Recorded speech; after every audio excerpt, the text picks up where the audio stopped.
Good morning, students.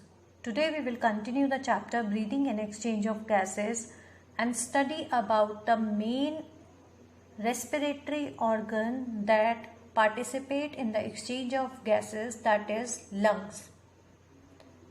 Lungs are located in the thoracic cavity and the major or the principal respiratory organs. They are paired, hollow and elastic organ and enclosed in a pleural sac. This pleural sac is made up of two membrane, outer parietal membrane and inner is the visceral membrane. The enclosed cavity is called as the pleural cavity, which is filled with a fluid known as pleural fluid. This fluid helps in lubricating the membranes as well as prevent the friction when the pleural membrane slide over each other. Lungs are basically pink in color, soft, elastic and distensible organ. They are highly vascular, that means they are richly supplied with the blood capillaries. Each sac of the lungs has approximately 20 alveoli which looks like a grapes.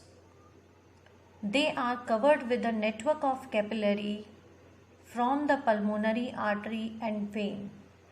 The alveoli have very thin wall composed of simple non-ciliated squamous epithelium. It has the collagen and elastin fiber.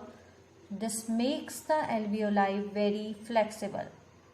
So the flexibility of the alveoli is because of the collagen and elastin fiber present in it. Each alveolus is about 0.1 millimeter in diameter.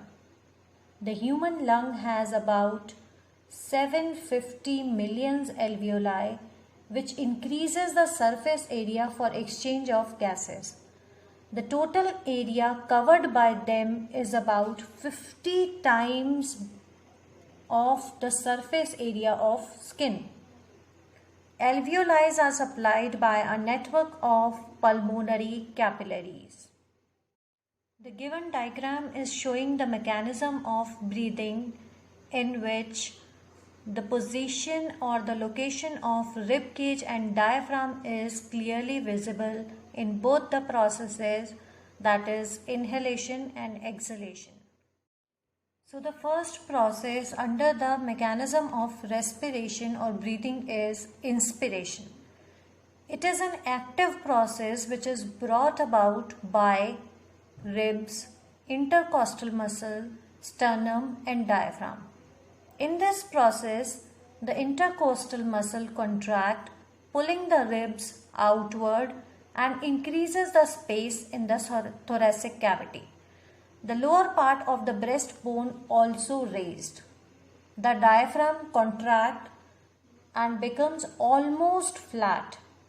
Volume of the thoracic cavity increased, which further decreases the pressure on the lungs.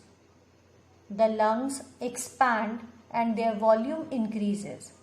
Atmospheric air rushes into the lungs through the nostrils and other respiratory passage to make the pressure equal.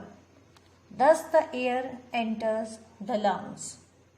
So this is the process of inspiration that takes place during the breathing. Another is expiration, which is basically a passive process. In this process, intercostal muscle relax, pulling the ribs inward. The diaphragm also relax and again become the dome shape.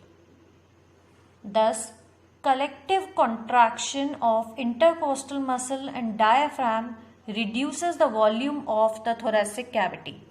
The pressure on the lungs increases. The lungs get compressed and the air in the lungs rushes out through the external nares. Alternate inspiration and expiration together form one respiratory cycle. That means one respiratory cycle include one inspiration and one expiration process. It occurs 16 to 20 times per minute in man. Breathing is under the control of medulla oblongata of the brain.